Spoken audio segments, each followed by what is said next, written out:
जीव गेला तर मला हरकत नाही. टेन्शन एवढं जबरदस्त आहे ना की त्या टेन्शननं काय करावं सुद्धा सुचत नाही. इलाजच बंद पडलाय सगळा माझा तर. इकडं जावा तिकडं आड, तिकडं जावा तर तिकडं हिर, असं होऊन बसलंय मला. एवढाचा विषय इतक्या टोकावर जाईल असं वाटलं नव्हतं. काय करायचं आणि काय नाही सुधरं नाही मला. नवऱ्यानं तिकडे केळं आणून खायचे, वडापाव खायचं, भजी खायचं, लोकाच्यात जाऊन खायचं, आणि इकडं 2-3 दिवस आता मी तर जेवलीच नाही. पाणी सोडायचं म्हणजे ती म्हणते ती का नाही, नुसती ती विचारांची ती फरफट झाल्यासारखं व्हायला लागली. इकडून विचार येतात, हिथं डासाळत येतं, तिकडून येतात, हिथं डासाळत येते. असं धडक व्हायला लागल्यासारखं व्हायला लागले टकोरीत नुसते विचारांची. कुठला विचार कुठं बी नेतोय, कुठनं बी येऊन थडकतोय. इतकी वाईट अवस्था झाली. मी काय ह्यांना खाऊ नका मी केलेलं म्हणत नव्हती. 2 दिवस मी केलं, खाल्लं नाही. स्वतःच्या अंगमस्तीनं त्यांनी खाल्लं नाही. आणि आता बाहेर इकडं जा तिकडं जा खायला, कुठं काय तर केळं आणून खा. मस्त माझ्या जावानं ही केलं या धपाटी. ती काय म्हणायच्या आधीच धीर म्हणतो त्याला बोलवायचं नाही, त्याच्या उरकू उरकू खायचं, आणि खा म्हणावं भजन, खा म्हणावं वडापाव. अहो चांगलं चांगलं करून खाताय, खावा तुम्ही. पण मी म्हणत नाही असं हे खाऊ नका तुम्ही, खावा पर असं डोकाला हिनवू नका वर.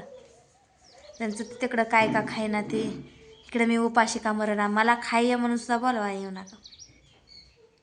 पण असं कुणालाच मी म्हणत नाही माझा नवरा आहे म्हणून त्यालाच, पण कुणालाच तुम्ही असं हिनवत जाऊ नका. मेन गोष्ट म्हणजे मी सगळ्यांचा चांगला विचार करते, पण माझाच का बरं वाईट विचार करते ती सगळी काय माहिती. नवऱ्याची सुद्धा ती म्हणते ती का नाही दया यायला लागली, असं केळं आणून कुठं वडापाव खाऊन पोटाचा हाल व्हायला लागलं, पोट बिघडायला लागलं म्हणून सांगायला लागला. सकाळचं 10 वाजता जेवण लागायचं, रात्रीचं 5 वाजता जेवण लागायचं नवऱ्याला. पण मुद्दाम स्वतःने हाल करून घेतलं ते नवऱ्यानं, स्वतःहून स्वतःचं हाल करून घेतलं ते. मी इथं 4 रोज जेवणा करणं, माझं जवळ तिकडं माझं जीव गेला तर मला हरकत नाही. ह्या आपल्यामुळं कुणाचं अशी ही अवस्था बघवत नाही.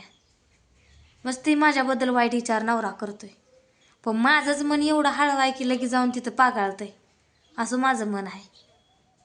किती बी माझ्याबद्दल वाईट विचार करते ती, मला हिचं तोंड बघायचं नाही, मला काय नाही. आणि नका तोंड बघू, पण मी स्वयंपाक करून ठेवते ती तर खावा, उगा अपदा करून घेऊ नका, लोकाच्या वेळी इथं जाऊ नका खादीसाठी. खरं एवढं जर माझं टेन्शननं टकोरं भैकून गेलं का नाही, बोलाय नको. केळं खाल्ले ते नवरा आता हॉलमध्ये त्या सोफा सेटवर पसारला. वैताग आला इतका, काय करून काय नाही सुधरणं झालंय मला. इतकं विचार, इतकं वाईट वाईट वाईट वाईट मनात येतात आहे का नाही. कधी अपेक्षा केली नव्हती ह्याच्या विचित्र विचार येतात आहे. किती म्हणती हिंमत हारायची नाही, आपल्याला बडाडतेली, आपल्याला पाण्यात बघतेली, पुन्हा सुधारतेली करतेली. पर ती तर कोण सुधरणा ते. आपणच 2 पावलं मागं घेऊन म्हणलं जेवून तर जावा म्हणावा.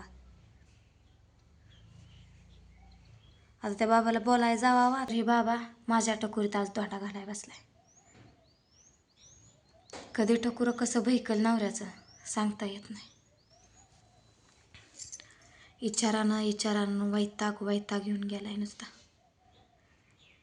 मला तर जीवनच नको वाटायला लागले. कुणाचा विचार करू, स्वतःचा करू, लेकरांचा करू. त्या नवऱ्याचा नाही विचार करायचं म्हणलं तर समोर येऊन थडकत आहे, समोर येऊन उभा राहतो विचार. किती जरी त्या विचारापासून लांब पळायचा प्रयत्न केला तर ते विचार मोहरच येतोय. इतकं टेन्शन येऊन गेलंय ना टकोरीला, बोलायला नको. काम हायचं अजून मागं, त्या म्हशीचं बघायचं आहे, शर्टाचं बघायचं आहे. नको वाटायला लागलंय मला तर, जीवनच नको वाटायला लागले. कुशाल बिचारा झोपलाय आता, केळं नुसती खाऊन. राहायचं मी केले ते भाकरी चपाती आहे ते 2. भाकरी आहे त्या 2. येऊन खावावा घ्यावा लेकरासनी मागून ना माझं तोंड बघू दे. माझ्या तोंडावर राखेल बी नाही बतू दे.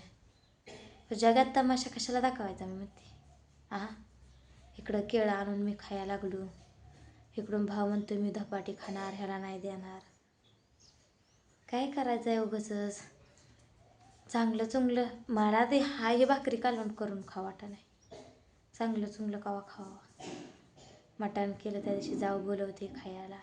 डबं घेऊ येते दुसऱ्या दिवशी. घास वाट बुडवलं नाही कशात. आज धपाटी केले ती धपाटे घेऊन येते या खा म्हणते. हे केलेलं माझा अनासच पडायला लागले शिळा. लेकरं आहे ते म्हणून ताजं करावंच लागतंय. कशाला मी ह्याच्यात वाट बुडवते हे जर खाते या म्हणते माझ्यामुळं झाली काय तुमच्यात भांडणं. तिच्या मना व्हायची नवऱ्याने विचार केला नाही व्यवस्थित. ही नाही एवढीशी गोष्ट कुठल्या कुठं नेऊन ठेवली. कोणामुळं भांडणं व्हायला काही लागत नाही. आपण काय शान खातोय का माती खातोय. मुद्दाम टकोरं फिरल्या आणि याड लागल्यावानी करतोय नवरा. काय म्हणावं ह्या नवऱ्याला. नुसतं टकोरं फिरल्यावानी करते. बाकी काय नाही. टेन्शन द्यायचं दुसऱ्याला. वैताग घेऊन गेलाय मला. विचार इतकं जर विचार खेळते त्यांना डोक्यात काय समजना झालंय. नेमकं काय करावं आणि काय नाही हे सुद्धा नाही.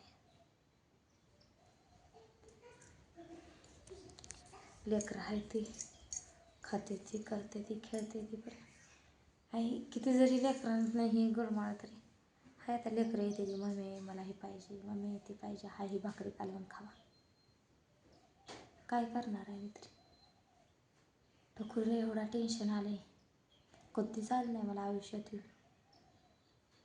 कधी म्हणजे कधीच एवढं टेन्शन आलं नाही. इतकं टेन्शन कशानं इतकं माझं डोकं भरकाय. पहिलं पण मी विचार करायचे पण इतकं टेन्शन मला कधीच येत नव्हतं. प्रमाणाच्या बाहेर टेन्शन झाले. नकोच वाटायला लागले. हे जगच नको वाटायला मला. जगातली माणसं नको, ती जग नको.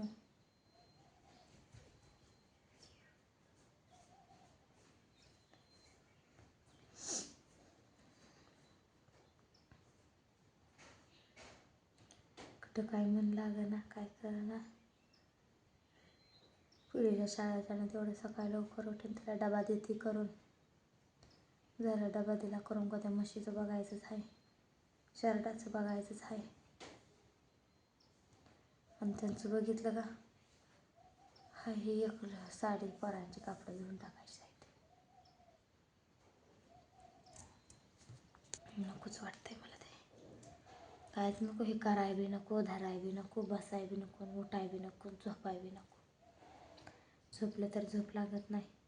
विचार झोपू देत नाही. तर असं अंग टाकलं डोळं झाकलं का स्वप्न पडते ती कुठली बी कसली बी हिची तर काय बी खेळते स्वप्नात नाही. जी विचार करते तीच येते डोळ्यामोहर. नको नको वाटायला मला. सगळं संपलं असं वाटतंय. काहीच उरलं नाही. नशीबच इतकं का बरं नशीब बेकार आहे माझं काय माहिती. छोटीची गोष्ट काय करायला जाते आणि त्याचं काहीतरीच होऊन बसतं. जरा चांगलं दिवस चाललं का देवाला बी बघवत नाही. कुठनं तर काय तर देव आणतेच मोहर पडतात. मला वाटत नाही मी एवढी मोठी चुकी केली. आणि ना चुकी करता देव एवढं मोठं फळ मला बघायला देते त्याचं.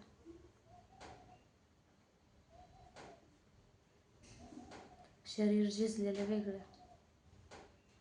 हे विचार करून करून करून जे डोकं झिजतंय ना. मानसिक टेन्शन लय येते. लय म्हणजे लय आफाट. सगळं असं संपल्यासारखंच वाटतं.